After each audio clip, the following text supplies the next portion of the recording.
2011 সালে সাবেক প্রধানমন্ত্রী শেখ হাসিনার ছেলে সজীব ওয়াজেদ জয়কে অপহরণ ও হত্যার পরিকল্পনার অভিযোগ ওঠে সাংবাদিক শফিক রেহমান ও আমার দেশ পত্রিকার ভারপ্রাপ্ত সম্পাদক মাহমুদুর রহমানের বিরুদ্ধে।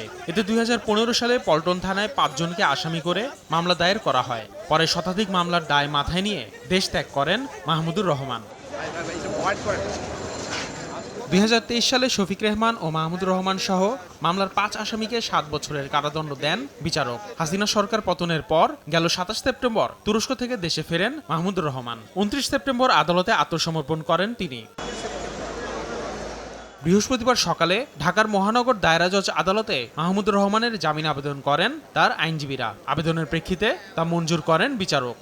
এই মামলায় আসলে ওনার বিরুদ্ধে তেমন কোনো অভিযোগই ছিল না। এটা একটা হাস্যকর মামলা। এই পুরো মামলার চার্জশিটে এফআইআরে ওনার নাম ছিল না, এজাহারে ওনার নাম ছিল না। পরবর্তীতে উনি যখন জেল হাজত থেকে মুক্তি পাচ্ছিলেন, অন্যান্য মামলায় বেল পেয়ে উনি যাতে জেল হাজত থেকে বের না হতে পারেন এর জন্য এই মামলায় তাকে শোন অ্যারেস্ট দেখানো হয়েছে কোনো রকম অ্যালিগেশন ছাড়া। উনি কিভাবে কনস্পিরেসি করেছেন এই রিলেটেড কোনো এভিডেন্সও কোর্টে সাবমিট করা হয় নাই। অর্ধেক পাউডারে দ্বিগুণ উজ্জ্বলতা, নতুন রিন অ্যাডভান্সড অর্ধেক পাউডারে দ্বিগুণ উজ্জ্বলতা। একই দিন সকালে ঢাকার চিফ মেট্রোপলিটন ম্যাজিস্ট্রেট আদালতে তোলা হয় সাবেক আইনমন্ত্রী আনিসুল হককে। এ সময় বাড্ডা থানায় দায়েরকৃত আলামিন হোসেন হত্যা মামলায় তাকে নতুন করে গ্রেফতার দেখানো হয়।